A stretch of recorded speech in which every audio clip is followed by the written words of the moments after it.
എല്ലാവർക്കും ഡെലിഷ്യസ് റെസിപ്പീസിലേക്ക് ഒരിക്കൽ കൂടി സ്വാഗതം. ഇന്ന് നമുക്ക് നല്ലൊരു നാടൻ ബീഫ് കറി തയ്യാറാക്കിയാലോ. ഇത് അപ്പത്തിൻ്റെ കൂടെയും ചപ്പാത്തിയുടെ കൂടെയും ചോറിൻ്റെ കൂടെയൊക്കെ കഴിക്കാൻ പറ്റിയ നല്ലൊരു കറിയാണ്. നല്ല കുറുകിയ ചാറോട് കൂടിയിട്ടാണ് ഇത് തയ്യാറാക്കിയിരിക്കുന്നത്. അപ്പോൾ നമുക്കിത് എങ്ങനെയാണ് തയ്യാറാക്കുന്നതെന്ന് നോക്കിയാലോ. ഇത് കുക്കറിലാണ് ഞാൻ തയ്യാറാക്കുന്നത്. അപ്പോൾ കുക്കറിലേക്ക് കുറച്ച് വെളിച്ചെണ്ണയാണ് ഒഴിച്ചത്. നാടൻ റെസിപ്പി ആയതുകൊണ്ട് വെളിച്ചെണ്ണ തന്നെ ഉപയോഗിക്കുന്നതാണ് നല്ലത്. എണ്ണ ഒന്ന് ചൂടായി വരുമ്പോഴേക്കും കുറച്ച് കറിവേപ്പില ചേർക്കാം. ഈ വെളിച്ചെണ്ണയിൽ കറിവേപ്പില ഇങ്ങനെ മൂത്ത് വരുമ്പോൾ നല്ലൊരു മണമാണ്. ഇനി ഇതിലേക്ക് നമുക്ക് സവാള ചേർക്കാം. 2 മീഡിയം വലുപ്പത്തിലുള്ള സവാളയാണ് ഞാൻ ചേർക്കുന്നത്. ഇനി ഇതൊന്ന് വഴറ്റിയെടുക്കണം. അപ്പോൾ ഇതൊന്ന് പെട്ടെന്ന് വഴന്ന് കിട്ടാൻ വേണ്ടിയിട്ട് നമുക്കിതിലേക്ക് കുറച്ച് ഉപ്പ് കൂടി ചേർക്കാം. ഉപ്പ് ചേർത്ത ശേഷം നന്നായിട്ടൊന്ന് ഇളക്കി കൊടുക്കാം. വീണ്ടും ഇത് നല്ലതുപോലെ ഒന്ന് വഴറ്റിയെടുക്കണം. ഇപ്പോൾ ഇത് ചെറുതായിട്ടൊന്ന് വഴന്ന് വന്നിട്ടുണ്ട്. ഈ സമയത്ത് നമുക്ക് ഇതിലേക്ക് പച്ചമുളകും ഇഞ്ചി വെളുത്തുള്ളി പേസ്റ്റൊക്കെ ചേർക്കാം. 2 പച്ചമുളക് കീറിയതാണ് ചേർത്തത്. 1.5 ടേബിൾ സ്പൂൺ ഇഞ്ചി വെളുത്തുള്ളി പേസ്റ്റാണ് ഇപ്പോൾ ചേർത്തത്. ഇനി ഇതെല്ലാം കൂടി ചേർത്ത് നന്നായിട്ടൊന്ന് വഴച്ചെടുക്കണം. ഇഞ്ചിയുടെയും വെളുത്തുള്ളിയുടെയൊക്കെ പച്ചമണം മാറുകയും ചെയ്യണം. സവാള നല്ലതുപോലെ ഒന്ന് വഴന്ന് കിട്ടുകയും വേണം.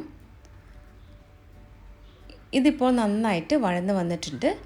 ഇനി ഇതിലേക്ക് നമുക്ക് 1/2 ടീസ്പൂൺ മഞ്ഞൾപ്പൊടിയും 4 ടീസ്പൂൺ മല്ലിപ്പൊടിയും 2 ടീസ്പൂൺ കാശ്മീരി ചില്ലി പൗഡറുമാണ് ചേർക്കുന്നത്. നിങ്ങൾക്ക് എരിവ് കൂടുതൽ ആവശ്യമുണ്ടെന്നുണ്ടെങ്കിൽ മുളക് പൊടിയുടെ അളവ് കൂട്ടാവുന്നതാണ്. നന്നായിട്ട് ഒന്ന് ഇളക്കി കൊടുക്കാം. ഏറ്റവും ചെറിയ തീയിൽ വേണം വയ്ക്കാനായിട്ട്. ഇതിലേക്ക് ഞാൻ 1/2 ടീസ്പൂൺ വീതം കുരുമുളക് പൊടിയും പെരുംജീരകപ്പൊടിയും ഗരം മസാലയും കൂടി ചേർക്കുന്നുണ്ട്. ഇനി എല്ലാ പൊടികളും നന്നായിട്ട് ഒന്ന് മൂപ്പിച്ചെടുക്കണം. ബീഫ് ഉലർത്തിയതിൻ്റെയൊക്കെ റെസിപ്പികൾ ഞാൻ നേരത്തെ പോസ്റ്റ് ചെയ്തിട്ടുണ്ട്. ബീഫ് റെസിപ്പീസ് എന്ന പേരിൽ ഒരു പ്ലേലിസ്റ്റ് തന്നെ തയ്യാറാക്കിയിട്ടുണ്ട്. അതിൻ്റെ ലിങ്ക് ഞാൻ ഡിസ്ക്രിപ്ഷൻ ബോക്സിൽ കൊടുക്കാം. ഇപ്പോൾ ഞാനൊരു തക്കാളിയാണ് ചേർത്തത്. ഒരു മീഡിയം വലിപ്പത്തിലുള്ള തക്കാളി ചേർത്താൽ മതിയാകും. ഈ തക്കാളി ഇനി നന്നായിട്ടൊന്ന് വെന്തുടഞ്ഞ് വരണം. അപ്പോൾ ഇത് ആദ്യം ഒന്ന് മസാലയുമായിട്ട് ഒന്ന് ഇളക്കി യോജിപ്പിച്ച ശേഷം നമുക്കിതൊന്ന് അടച്ചു വെച്ച് വേവിക്കണം. അപ്പോൾ അതിന് മുമ്പായിട്ട് ഞാനൊരു 2 ടേബിൾ സ്പൂൺ വെള്ളം ചേർത്തിട്ടുണ്ട്. ഈ പൊടികളെല്ലാം നന്നായിട്ട് ഈ തക്കാളിയുമായിട്ട് യോജിച്ച് വരാൻ വേണ്ടിയിട്ടാണ് 2 ടേബിൾ സ്പൂൺ വെള്ളം ചേർത്തത്. ഇനി നമുക്കിതൊന്ന് അടച്ചു വെച്ചിട്ട് വേവിച്ചെടുക്കാം.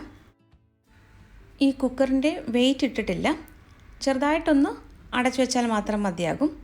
ഇപ്പോൾ ഏകദേശം ഒരു 3 മിനിറ്റ് കഴിഞ്ഞിട്ടുണ്ട്. നമുക്കിത് നന്നായിട്ടൊന്ന് മിക്സ് ചെയ്തെടുക്കാം. ഇതുപോലെ സ്പൂൺ ഉപയോഗിച്ചിട്ട് നല്ലതുപോലെ ഒന്ന് പ്രസ് ചെയ്ത് കൊടുത്താൽ മതിയാകും. ഇപ്പോൾ തക്കാളിയൊക്കെ നന്നായിട്ട് വെന്തുടഞ്ഞ് വന്നിട്ടുണ്ട്. അപ്പോൾ നമ്മുടെ മസാല ഇവിടെ റെഡി ആയിട്ടുണ്ട്. ഇനി ഇതിലേക്ക് ബീഫാണ് ചേർക്കാനുള്ളത്. 1/2 കിലോ ബീഫ് നല്ലതുപോലെ കഴുകിയെടുത്ത ശേഷം ഒരു സ്ട്രെയിനറിലേക്ക് മാറ്റി വെച്ചതാണിത്. ഇതുകൂടി ചേർത്തിട്ട് നമുക്ക് ഈ മസാലയുമായിട്ട് ചേർത്ത് നല്ലതുപോലെ ഒന്ന് ഇളക്കി യോജിപ്പിച്ചെടുക്കണം.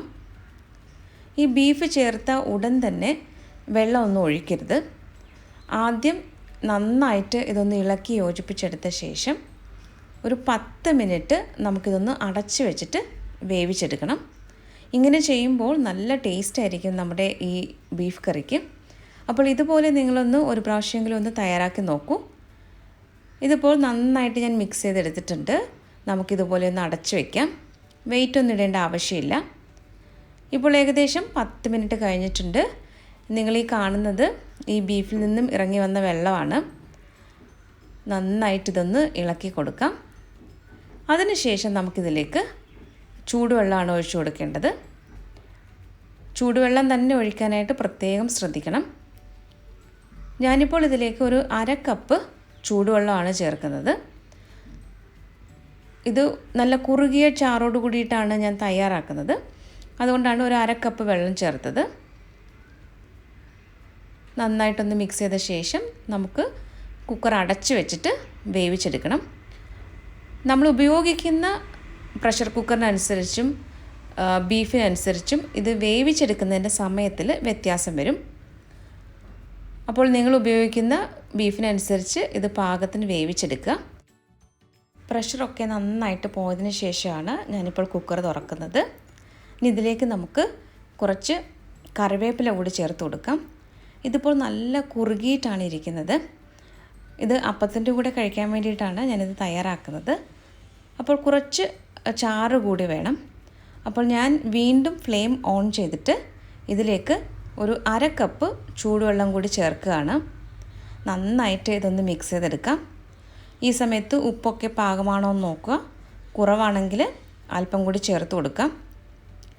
വളരെ എളുപ്പമല്ലേ, ഒരൊറ്റ കുക്കറിൽ തന്നെ നമുക്ക് ഈ ഒരു കറി അങ്ങ് തയ്യാറാക്കിയെടുക്കാം. കറി ഇപ്പോൾ നന്നായിട്ട് തിളച്ച് വരുന്നുണ്ട്. ഈ സമയത്ത് നമുക്ക് ഫ്ലെയിം ഓഫ് ചെയ്തിട്ട് ഇത് മാറ്റി വയ്ക്കണം. കുറച്ചുകൂടി കഴിയുമ്പോൾ ഈ കറി നന്നായിട്ട് വീണ്ടും കുറുകി വരും.